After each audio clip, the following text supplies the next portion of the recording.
bukan berarti anaknya GTM atau pikin ya, Mams. Nah, oke. Iya, boleh sharing Om Tante. Kita lanjut ke pertanyaan dari audiens nih ya. Oke tuh ada pertanyaan tuh. Anaknya maunya pizza tapi ibunya maunya dimsum nih. Pas anaknya nggak mau makan, ibunya ngomel. Itu gimana tuh? Aduh, ini beda maunya ya. Jadi kita harus tahu dulu nih. Kita nggak bisa namain nih. Kalau anak yang suka pizza, terus dikasih pizza gitu. Kemudian anak suka dimsum, kita harus kasih dimsum. Nah ini tadi yang saya sebutkan sebelumnya, bahwa kita itu tidak bisa memaksakan apa yang menurut kita itu enak. Anak tuh juga merasakan hal yang enak gitu. Karena penerimaan kita kan berbeda-beda. Bisa saja satunya suka pizza, ternyata maminya nggak suka pizza karena bentuknya aneh atau bentuk apa sih gitu. Nah dia lebih suka dimsum yang gimana ala-ala Korea gitu kan. Kemudian juga dan lain sebagainya. Nah ini juga para mami-mami juga harus belajar nih. Lihat dulu, kita juga nggak bisa maksain anak, oh kamu harus suka ini loh karena ini bagus. Nah belum tentu anak bisa menerima kan. Ya kita harus tahu dulu nih, apakah dia pizza itu kan banyak salah satu sumber makanan yang memang kalorinya tinggi ya. Jadi kalori tinggi dia pasti padat banget gitu. Sekali makan pun dengan komposisinya satu porsi aja sudah kenyang gitu kan. Ketika misalnya udah kenyang kan karena udah banyak tuh isinya, sudah ada lemaknya, karbohidrat, protein gitu. Walaupun sedikit kita makan. Kemudian sedangkan kalau dimsum itu kan isinya mungkin tidak kalorinya karena dia ada dimsum dikukus, apalagi ya kalau dimsum kukus itu kan kalorinya juga nggak terlalu dibandingkan pizza. Itu gimana cara nyikapinnya? Ya kita makan masing-masing aja kalau memang harus mereka mencoba, kalau mau mencoba kan pas anaknya nggak mau makan, terus kenapa ibunya ngomel-ngomel ya? Tapi ibunya mau dimsum.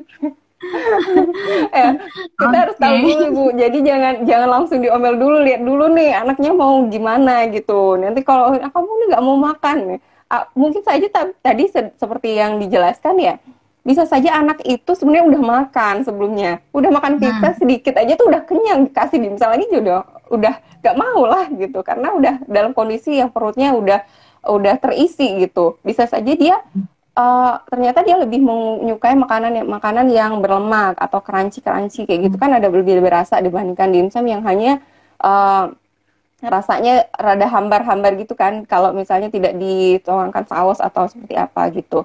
Jadi kita harus belajar memberikan kebebasan untuk anak dalam mengkonsumsi apa yang dia suka gitu. Jadi bukan kita yang kan makan, itu bukan kita tapi anak. Jadi anak kita memberikan kebebasan mereka, membuat mereka menyenangkan waktu makan, membuat mereka bisa memilih, oh ini loh makanannya gitu. Tapi kita tetap ngasih pilihan A, B, C, D. Kemudian kan itu nggak semua pilihan akan mereka terima dalam satu waktu ya, butuh waktu yang bertahap gitu. Mungkin hari ini bisa suka pizza, kemudian besok bisa dimsum lagi atau berikut yang lain sebagainya gitu. Jadi jangan langsung saklek, oh saya langsung ngomel nih, anak saya nggak mau makan. Lihat dulu, jangan ngomel-ngomel dulu, dan jangan sampai mereka merasa trauma gitu. Aduh, saya harus makan ini, nanti mama saya suruh makan ini gitu. Jadi jangan sampai menimbulkan trauma deh sampai anak. Kalau udah trauma itu mereka jadi merasa ketakutan gitu. Bener-bener tuh Mbak. Oke, lanjut nih pertanyaan berikutnya nih. Ya tadi sudah ya nih, bagaimana cara membuat anak suka sayur. Kemudian anak usia 3 tahun makannya banyak tapi beratnya nggak naik-naik. Apakah salah dalam memberikan nutrisinya nih Mbak? Oh, apakah salah dalam memberikan nutrisi? Oke. Kalau untuk usia 1-3 tahun gini, ada beberapa teori sebenarnya yang mungkin kita tidak semua kondisi anak kembar sekalipun itu kalau dikasih menu yang sama dengan jenis yang sama, interpretasi dalam tubuhnya akan berbeda. Jadi mungkin nanti akan kita bahas ya di momen-momen kita akan belajar dengan nutrigenomik dan nutrigenetik, di mana suatu zat itu bisa berpengaruh tersendiri di dalam tubuh kita gitu. Jadi kenapa anak saya suka makannya banyak, kemudian badannya masih segitu-gitu aja. Nah, yang mengontrol naik-naik juga tiap bulan. Enggak naik-naik juga, padahal banyaknya segimana gitu kan. Pasti kita tanya banyaknya segimana. Biasanya kalau kita kondisi anak yang memang membutuhkan berat badan yang apa kenaikan berat badan yang signifikan ya. Biasanya pada kondisi anak yang misalnya gizi kurang atau gizi buruk kayak gitu. Itu kan kita harus naikin berat badannya secara cepat kan Mbak. Nah itu pasti kita akan memberikan beberapa formula yang memang misalnya bisa F75, F100 atau F130, dan itu bisa langsung naikin berat badan dan itu dalam waktu jangka tertentu. Dan itu kita fokus hanya pada pemberian tinggi protein. Nah, tinggi protein dan lemak karena untuk naikin cepet gitu. Tapi kita nggak kasih makanan lain. Kemudian kalau untuk berat badannya anak saya udah banyak makan. Makannya banyak tuh dalam hal seperti apa? Apakah makanannya itu bisa kualitasnya yang banyak atau kuantitasnya yang banyak? Gitu. Bisa aja nih anak saya ini udah makan ini. Ternyata yang dimakan cuma sesendok. Terus ternyata yang dimakan cuma satu potong kecil lagi. Nah, kemudian bisa aja dia cuma bagian terkecil gitu. Ternyata yang dia bilang banyak itu hanya berapa persen dari kebutuhannya. Jadi kalau untuk menaikkan berat badan itu kita bisa tergantung pada kondisi seseorang. Kita bisa menaikkan sekitar 500 kalori, itu tergantung pada kondisi anak ya. Kalau untuk anak mungkin nggak sebanyak itu. Jadi kalau misalnya berat badannya dia udah makan banyak, kemudian dia kenapa nggak naik-naik, bisa dari faktor yang ada di tubuhnya, apa hormon yang ada di tubuhnya, kemudian juga faktor kuantitas kualitas dari makan yang dia konsumsi, apakah memang banyak atau cuma hanya banyak tapi isinya dikit gitu. Kemudian juga apakah yang dimakan itu memang padat gizi kah atau hanya misalnya dia sukanya snackan saja yang kalorinya cuma kalau untuk satu potong itu cuma 100 kalori sedangkan kebutuhan anak itu masih 1000-an atau 900 kalori. Jadi walaupun banyak cuma 100 ya nggak akan cukup gitu walaupun dia banyak. Nah, kemudian ada juga yang ada hormon yang ada di tubuh kita namanya hormon grelin dan leptin itu yang mengontrol keadaan makan dan minum kita. Jadi dia akan mengontrol ketika kita lapar, dia akan ke hipotalamus kita bilang, saya lapar gitu. Jadi dia kondisinya akan membuat kita, saya harus makan. Nah, ketika dia bekerja hormon ini terlalu bekerja cepat. Nah, ini walaupun kita banyak makan, dia akan terlihat memang kondisinya biasa saja, nggak ada penurunan berat badan atau pengurangan berat badan gitu. Jadi tergantung pada situasi, kondisi, dan tubuh seseorang gitu. Orang yang kembar sekalipun dengan konsumsi hal yang sama, dengan menu yang sama, dengan treatment yang sama, dia akan interpretasinya berbeda. Jadi kita nggak bisa menjudge, anak saya ini dengan ini sama. Nggak bisa juga gitu, karena kita akan berbeda. Kemudian kenapa yang ini makannya banyak, badannya kurus, kemudian yang ini makannya sedikit tapi badannya gemuk. Bisa saja memang kondisi lemak ke dalam tubuhnya jauh lebih banyak dibandingkan yang satunya gitu.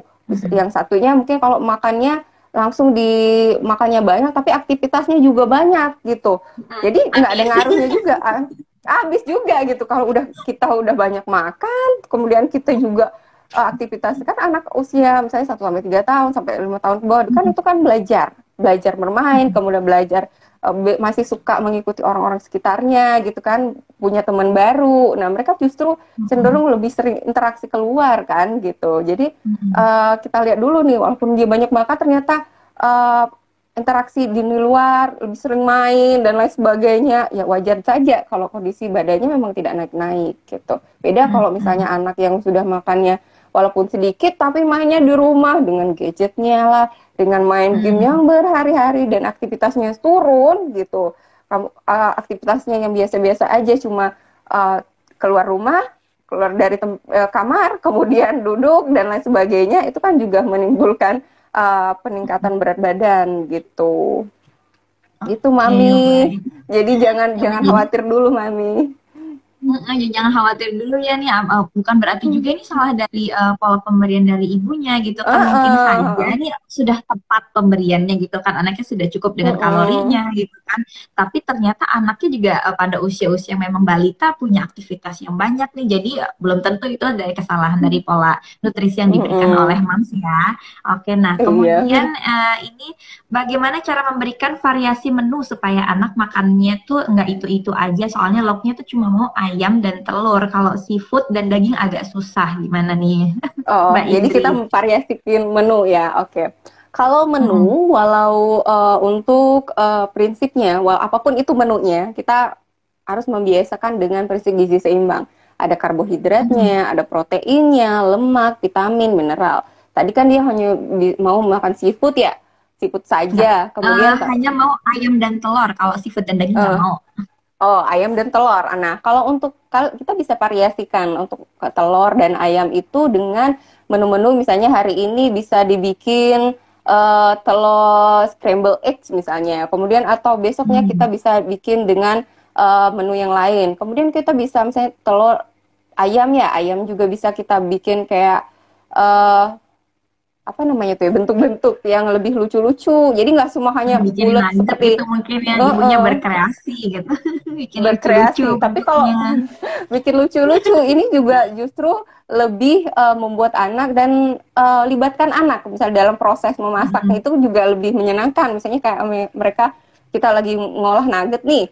Anak kita dilibat, oh ini loh, kita nanti mau makan ini, nanti kayaknya bentuknya seperti ini. Jadi variasikan Mm-mm. menu itu nggak harus, oh berarti anak saya kalau misalnya makan protein saja, dia makan daging atau ayam saja, kemudian dia nggak makan seafood, dia akan berpengaruh pada tubuhnya. Enggak, karena yang kita ambil di sana itu adalah proteinnya ya, protein hewani itu bisa dari Mm-mm. sumber manapun. Nah, yang masalahnya kalau mereka memang tidak mau makan dalam jenis itu yang menjadi masalahnya, karena kan otomatis kekurangan salah satu zat gizi Mm-mm. yang dalam tubuh kita.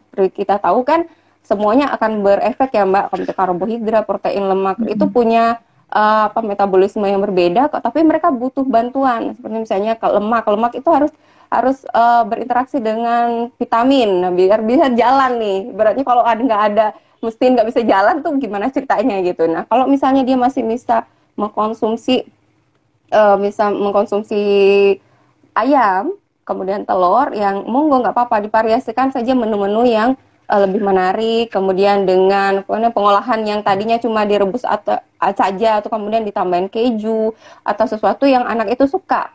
Kemudian Mm-mm. diwadahi atau di tempat yang lucu-lucu kayak gitu kan. Nah, kemudian ditambahin garnish-garnish kayak gitu. Itu juga membuat mereka lebih menyenangkan. Enak Tapi gitu ya. prinsipnya ada.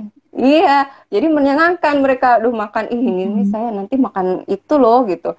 Kemudian juga yang pastikan bahwa anak itu tetap mengkonsumsi dengan makanan yang seimbang. Tadi seimbang itu Hmm. adalah ada karbohidratnya, proteinnya, ada vitamin dan mineralnya, juga lemaknya. Itu sebenarnya kita bisa dapat dari makanan yang dikonsumsi sehari-hari sebenarnya gitu. Jadi jangan Mm-mm. takut mami. Kalau untuk makanan-makanan ini sebenarnya kalau kita udah makan yang benar, bisa makanan kita sehari-hari pun ini sudah tercukupi kok gitu.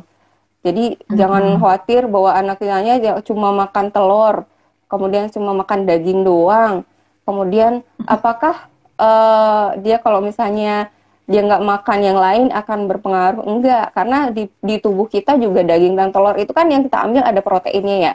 Protein esensial dan non esensial kan itu yang dipakai buat tubuh kita untuk melakukan aktivitas, kemudian dan lain Mm-mm. sebagainya di dalam tubuh kita gitu. Jadi ini bisa dipakai dengan sumber lain gitu. Jadi jangan sampai, Mm-mm. wah anak saya cuma pakai ini nih, kira-kira gimana ya badannya gitu, gimana ya kondisinya. Nah, masalah berikutnya adalah ketika anak yang suka satu jenis makanan saja, itu malah berefek pada masalah kesehatan. Misalnya timbul bisul misalnya kan kalau anak yang kebanyakan makan Mm-mm. telur dan lain sebagainya itu adalah sebuah Jadi alergi uh, ya. uh, apa iya alergi. Nah ini kondisi Mm-mm. seperti ini yang perlu kita lihat karena memang ada beberapa protein itu memang efeknya akan menimbulkan alergi gitu. Jadi tapi ini tidak semua anak. Jadi bisa saja anak ini yang sering makan telur dengan anak yang satunya makan telur, yang satu ada interaksinya, yang satu enggak. Nah, itu akan berbeda salah satunya gitu. Jadi tenang saja Mami, intinya jangan khawatir dulu, jangan untuk anak saya anak saya turun nih berat badan. Cuma ternyata turunnya itu gara-gara apa dulu nih? Apakah dia memang turun karena tidak mau makan? Tidak mau makan itu kalau orang sakit pasti nggak mau makan. Tapi kalau untuk memilih makan pasti tetap ada yang mau masuk gitu. Oke. Gitu. Jadi nggak masalah Mam kalau misalkan anaknya nggak mau seafood atau daging gitu kan, tapi anaknya masih mau ayam sama telur. Yang penting prinsipnya adalah ada protein hewani yang masuk ke badan anak gitu ya, sehingga asupan nutrisinya masih bisa terpenuhi. Nah kalau misalkan ada alergi, terus sebaiknya nanti harus dikonsultasikan juga nih kan, karena anaknya jadinya nanti agak susah untuk mendapatkan protein hewaninya gitu ya Mbak ya. Iya, kita bisa alihkan ke protein yang lain gitu, yang mungkin yang rada mirip. Karena kan sebenarnya cuma ada salah satu jenis protein yang memang selalu berdampak gitu, yang sering bikin alergi pada anak gitu. Tapi kalau ada beberapa penelitian sebenarnya anak yang alergi dengan bahan makanan tertentu, ketika dia uji coba terus dilakukan pengujian, justru dia tidak akan berdampak lebih besar gitu, karena udah sering terbiasa terpapar gitu. Tapi namun mami-mami tetap harus konsulkan dulu ya. Jadi jangan sampai nanti hari ini itu saya mau coba lagi, jangan gitu juga. Nah kan bisa efek dari alergi itu banyak kan, bisa aja nanti dia sesak atau dia cuma gatel-gatel doang. Nah ini dampak ini yang kita kurangi, jangan sampai ini bisa terjadi pada anak-anak kita gitu. Oke, nih Mbak, jelas nih. Nah, kemudian apakah anak banyak makan ini selalu berpengaruh terhadap berat badan nih? Oke, anak berat badan banyak makan. Nah, seperti yang saya jelaskan sebelumnya, anak yang banyak makannya ini memang kuantitasnya atau kualitasnya ya. Kita lihat dulu apakah dia berpengaruh pada berat badan anak. Kalau misalnya hal utama yang bisa kita lihat itu salah satu zat gizi yang paling cepat untuk meningkatkan berat badan itu adalah karbohidrat. Jadi yang manis-manis Mbak. Jadi intinya tuh coba deh yang mengkonsumsi makanan yang manis-manis jauh lebih cepat meningkatkan berat badan dibandingkan dengan makanan yang lain.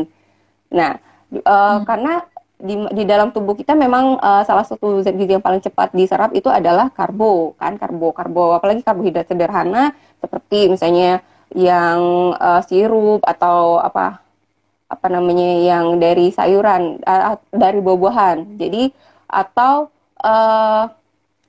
apakah semua anak akan berefek yang sama? Dia banyak makan akan menimbulkan berat badan yang lebih tinggi gitu. Enggak semua anak. Seperti yang saya jelaskan, walaupun dia dengan konsumsi yang sama, dengan takaran yang sama, itu akan berbeda.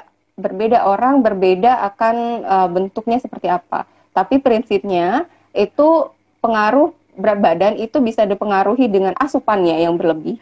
Asupan berlebih ini kita klasifikasikan dulu nih. Berlebihnya itu dalam hal apa? Apakah dia berlebih hanya dalam karbohidratnya saja, atau dia hanya berlebih dalam lemaknya saja, atau mungkin dua-duanya gitu. Yang biasanya menimbulkan berat badan yang berlebih itu biasanya karbohidrat dan lemak yang lebih banyak dibandingkan yang lain. Kalau misalnya dia banyak, ternyata anak saya banyak makan, ternyata dalam porsi makanannya itu yang banyak itu adalah sayur dan buahnya.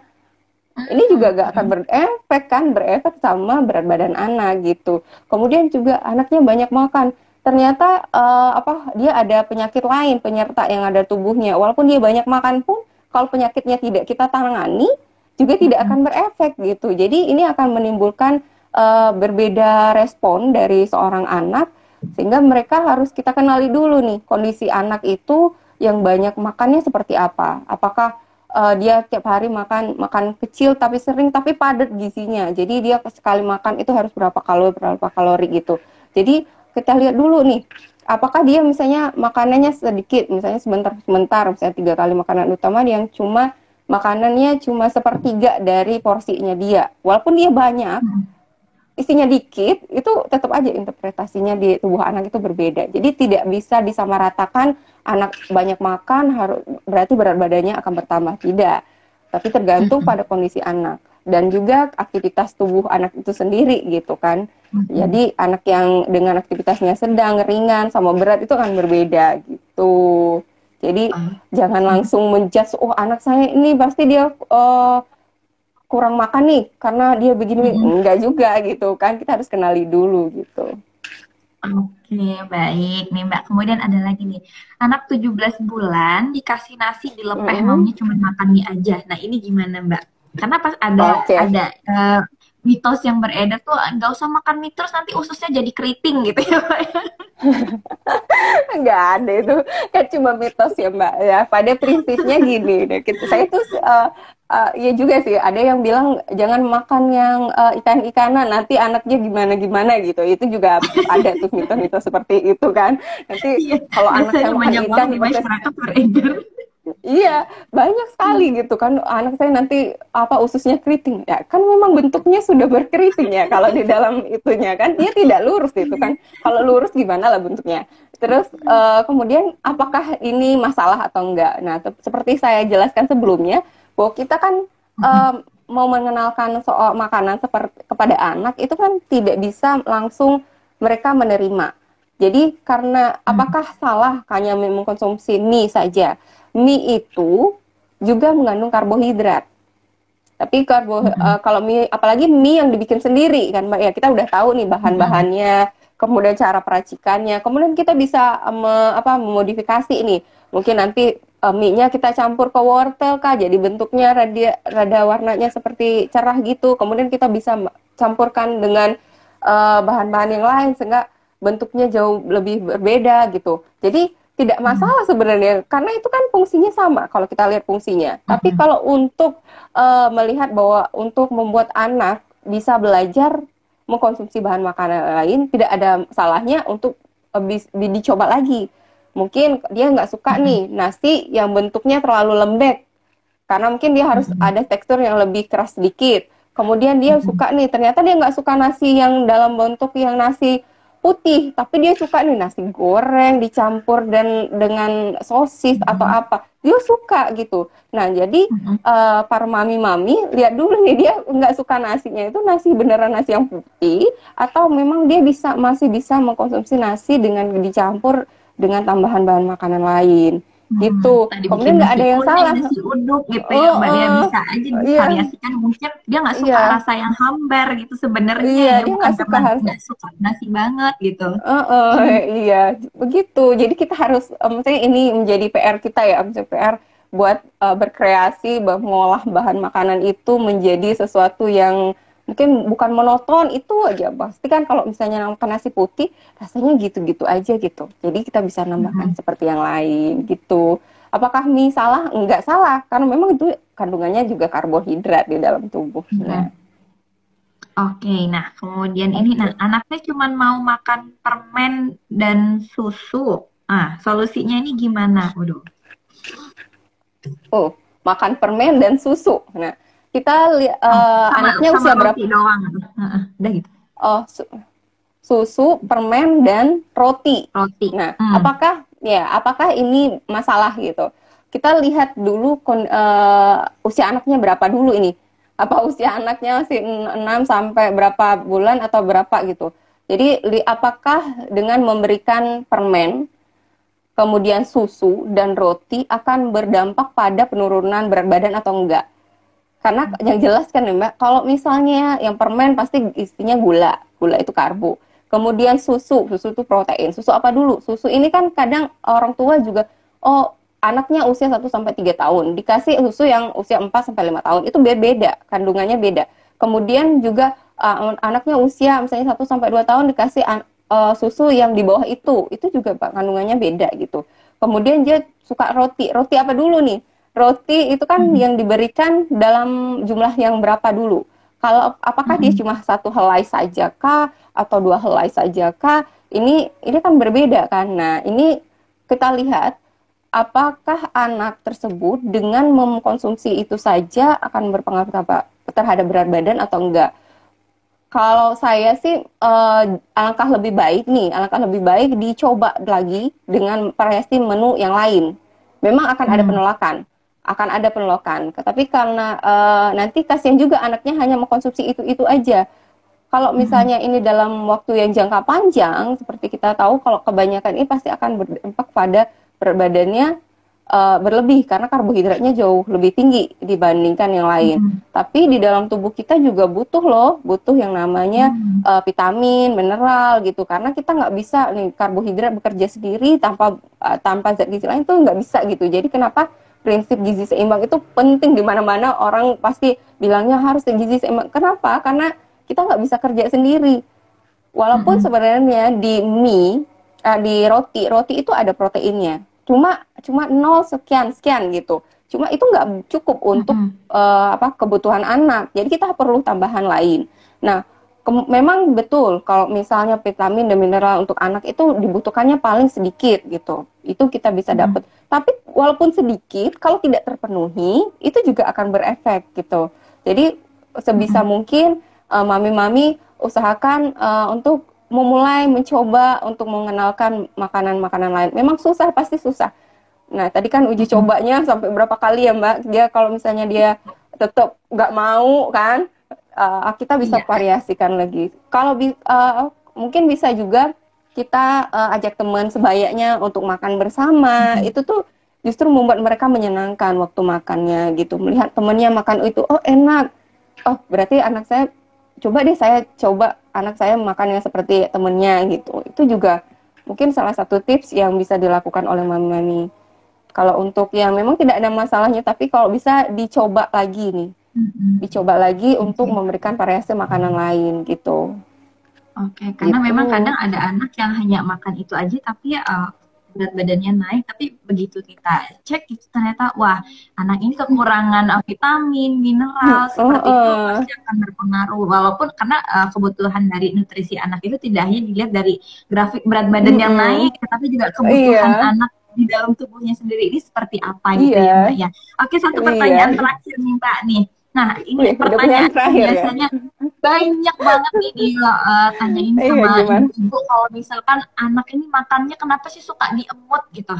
Nah, ini bisa Mm-mm. menjadi gong kali ya karena banyak banget anak-anak yang kalau disuruh makan diemut aja gitu, gimana Mbak? Heeh. Iya, salah satu bentuk penolakan lain selain yang tadi milih-milih dengan menolak itu salah satunya emut, Mbak, diemut. Jadi mereka Hmm. bisa atau mungkin diemut ini bisa langsung dimakan atau langsung dikeluarkan. Jadi salah satu Hmm. poin di picky eaters itu ada beberapa literatur juga dia mengemut makanan lebih dari 30 menit. Jadi dia mut saja, Hmm. takut nanti dikasih makanan lain dia pasti nggak mau nolak karena masih ada di dalam mulutnya. Dimut aja sampai dia habis atau mungkin demut dikeluarkan. Apakah ini berdampak pada kondisi anak? Hal ini sebenarnya normal karena bentuk bentuk penolakan anak tadi kan berbeda-beda ya. Ada yang memang yang diemut saja atau memang dia dari awal sudah menolak. Caranya gimana? Anak ini kita bisa belajar dengan melihat bahan makanan atau makanan yang dia sukai seperti apa. Bisa aja yang diemut-emut itu makanan yang dia tidak sukai. Ternyata dia lebih suka yang bentuknya lebih crunchy gitu. Kita suruh ya makanan yang rada lembek. Ya diemut lah sampai berapa waktu pasti dia emut-emut terus. Nah, kemudian ternyata kita alihkan dengan makanan yang lebih crunchy misalnya. Dia tuh justru lebih menyenangkan. Dia merasa bahwa itu sesuatu makanan yang oh ini loh saya tuh harus suka nih makanan ini gitu. Jadi uh, bentuk respon dari seorang anak itu akan berbeda. Jadi Hmm. bisa yang tadi yang diemut-emut itu salah satu bentuk respon yang anak-anak picky. Nah, bisa dalam Hmm. waktu 30 menit terus makannya lama, 30 menit, kemudian lebih dari kita kasih makanan satu hari ini bisa sore baru selesai kan makannya. Nah, itu pentingnya pada mami-mami kan harus dibiasakan untuk feeding rules yang tepat. Jadwalnya kita harus tahu, prosedurnya kita harus tahu, kemudian eh, apa namanya? Kemudian waktu yang tepat untuk anak makan itu seperti apa gitu. Jadi jangan sampai nanti kita ternyata dia yang mengemut sebelumnya dia udah pernah makan atau mungkin dia pernah trauma dengan makanan itu. Dikasih makanan itu ternyata rasanya tidak enak. Jadi walaupun dia kasih lagi, dia merasakan, oh berarti saya makan ini nggak enak nih, jadi gimana nih gitu. Jadi ini perlu kita tahu dulu kenapa dia dalam kondisi itu. Bisa dia mengganti dengan menu-menu yang lain yang lebih mungkin ada mirip dengan variasi yang beragam macam. Tapi perlu diingat, mami-mami, ingat aturan makannya, kemudian ingat bahwa apapun makanan dan menunya kita harus tetap menu seimbang. Kemudian tahu jadwal makannya juga gitu kan, jadwal makannya harus pagi berapa kali anak, karena kita nggak bisa sama ini anak saya dengan anak tetangga itu seperti apa gitu, nggak beda, karena kita pemberian makannya juga beda gitu. Terus ingat juga bahwa apa ya, anak itu pada proses belajar, dan anak itu belajar, tempat belajar terdekat adalah keluarga. Pola makan orang tua itu menjadi salah satu faktor penting anak mengkonsumsi makanan. Jadi kalau misalnya anak picky, coba lihat orang tuanya. Apakah dia picky juga sebelumnya? Apakah anak seorang orang tua itu hanya mengkonsumsi itu saja sebelumnya? Jadi karena mereka belajar, mereka melihat, oh lingkungan saya makannya gini loh, jadi saya terbiasa dengan mengkonsumsi ini. Jadi kalau misalnya dikasih makanan di luar itu, mereka juga akan menolak karena mereka merasa, oh saya biasa dengan melihat mama ini makan nggak suka sayur, ternyata mama ini gitu. Jadi saya merasa, oh kenapa saya harus suka sayur? Nah, mama saja enggak gitu. Kan hal-hal seperti ini. Jadi kalau untuk berefek yang baik, timbulkan lingkungan yang menyenangkan, timbulkan suasana yang menyenangkan saat makan, dan juga orang tua adalah salah satu contoh untuk anak gimana mereka belajar makan. Jadi biasakan untuk memberikan, misalnya kayak anak untuk waktu masak misalnya, masak diajarin anak nih, oh nanti kita makan ini loh, nanti kita begini-begini loh, itu suasana seperti ini yang bisa membuka, mungkin salah satu tips yang bisa membuat seorang anak lebih mau makan lagi dan mengurangi GTM tadi, Mbak. Mengurangi GTM, kemudian mengurangi dia trauma terhadap makanan gitu. Jadi hal-hal seperti ini mungkin sepele, memang sepele, hal-hal yang mungkin apa sih gitu. Tapi kalau udah kejadian, udah fatal nih ceritanya, udah kejadian berapa lama, nah itu dampaknya akan kemana-mana gitu. Itu menjadi PR besar buat kita para mami-mami, apalagi mami-mami muda ya. Gitu, ya, betul yang baru sekali. punya, iya. Iya, betul banget nih. Oke nih Mbak, udah nggak terasa waktunya sudah 1,5 jam loh kita ngobrol lama banget udah ternyata ya. membahas pertanyaan-pertanyaan dari audiens lumayan banyak banget nih. Oke, nah nih Banyak berarti ya. untuk para emas mungkin yang harus diperhatikan ketika anak mulai dari GTM nih, harus diperhatikan dulu nih, apa sih penyebab dari anak GTM nih? Bisa karena kolik perutnya kembung, atau mungkin tumbuh gigi, atau mungkin anaknya jam dari feeding rules-nya tadi anaknya masih kenyang, atau mungkin justru ngantuk gitu kan. Nah jangan lupa juga untuk kita harus mencoba memberikan anak itu sampai 15 kali loh memberikan makan percobaan gitu kan kepada anak.